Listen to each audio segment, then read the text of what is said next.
The desert winds of Nevada swept across the barren landscape as the sun dipped low behind the mountains, casting an amber glow over the quiet town of Redstone Ridge.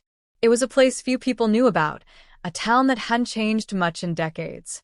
But on the outskirts of that forgotten stretch of land, there stood an opulent estate, an estate that didn't belong to any local rancher or oil tycoon.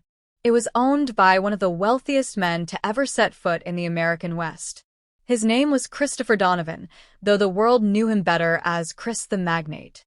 A tech billionaire and philanthropist with international roots, he was often compared to royalty in the business world. Originally from the Middle East, Chris had relocated to the United States 2 decades ago after his groundbreaking energy startup revolutionized global oil production. He had embraced American culture, but kept his aura of mystery and luxury. Chris was unlike any man Redstone Ridge had ever known. His estate boasted exotic cars, private security, imported marble sculptures, and a personal helipad. Locals whispered stories of how he hosted dignitaries and movie stars, but rarely did anyone actually see him. That was until he crossed paths with a woman who would change his life forever. Her name was Lauren Matthews. A schoolteacher in her early 30s, Lauren was known around town for her kindness and natural beauty. She had long auburn hair, sea-green eyes, and a laugh that made everyone around her smile. She had grown up in Redstone Ridge and never imagined she'd leave. Her life was simple, quiet, and predictable until fate stepped in. Their meeting was nothing short of cinematic. Lauren had been volunteering at a community fundraiser in town when Chris arrived. No one expected him to show up, let alone mingle with the crowd. But there he was, tall, impeccably dressed, and somehow looking completely at ease despite the buzz his presence created. He donated a generous sum to the charity and stayed longer than anyone expected. And that's when he noticed Lauren. She was helping an elderly man carry supplies to his truck when Chris offered to help. Lauren, a bit skeptical at first, simply smiled and thanked him. He introduced himself with the humility of someone far removed from the tabloids that often featured him. There was an instant connection.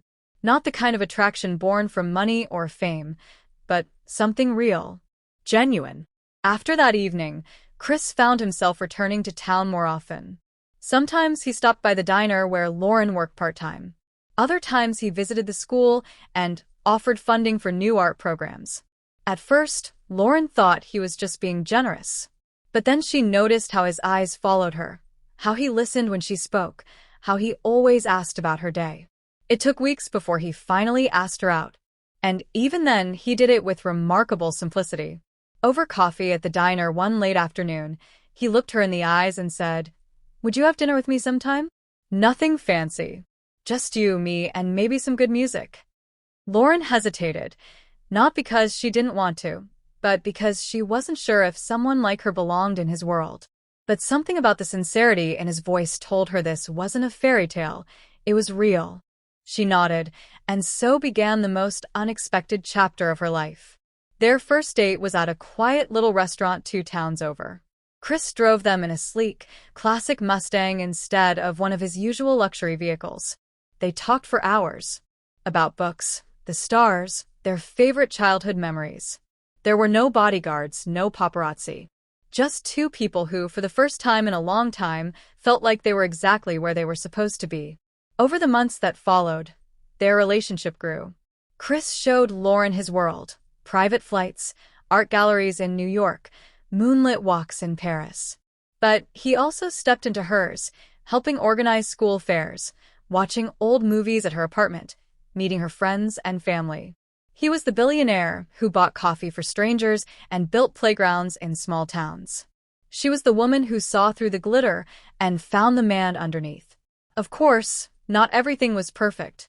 There were challenges, media scrutiny, whispers in town, Lauren's own fears of not measuring up. She had never imagined falling for someone with that kind of power and influence. At times, it overwhelmed her. Chris, however, was patient. He never pushed. He gave her space when she needed it, reassured her when doubts crept in, and always reminded her that it was her he loved, not what she could offer, but simply who she was. One evening, as they walked through the vineyard on Chris's estate, he stopped beneath a canopy of string lights and turned to her with a serious look in his eyes. "I've lived a life people write stories about," he said, taking her hands in his. "But none of it compares to this." To you. "I never believed in destiny until I met you, Lauren." Tears filled her eyes as he reached into his coat pocket and pulled out a small velvet box. Inside was a ring, simple, elegant, timeless. "Will you marry me?" he asked, his voice barely above a whisper. Lauren didn't need to think twice. She nodded, tears streaming down her face as she embraced him. "Yes," she whispered. "A million times yes." News of their engagement spread like wildfire. Media outlets all over the country featured their story, the billionaire and the teacher. Many called it a modern fairy tale. But those closest to them knew it wasn't magic or luck that brought them together. It was two hearts finding each other in a world that often made such connections seem impossible. Their wedding was small and intimate, held on the same estate where they had first walked the vineyards. Lauren wore a gown handmade by a local designer, and Chris wore a suit tailored in Italy. Guests included their families, close friends, and a few of the townsfolk who had been part of their journey from the beginning. After the ceremony, Lauren's students surprised them with a performance of one of her favorite songs. Chris couldn't stop smiling, and neither could she. It was a day that felt more like a dream than reality. Marriage didn't change the core of who they were. Lauren continued teaching, choosing to split her time between Redstone Ridge and their new home in Napa Valley. Chris expanded his philanthropic work, launching a foundation that focused on education and sustainable development. They traveled, laughed, supported each other through difficult times, and celebrated even the smallest of victories. Years passed, and their love only deepened. They welcomed a daughter, whom they named Clara Grace, a little girl with her father's eyes and her mother's warmth.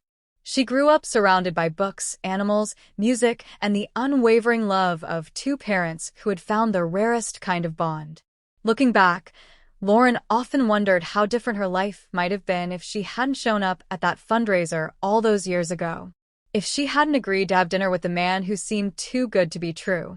But then she'd smile, realizing that every twist of fate had led her right to where she was meant to be. Chris, too, never stopped being amazed by how a simple moment had changed everything. He had known wealth, success, and power, but it wasn't until he met Lauren that he understood what it meant to be truly rich.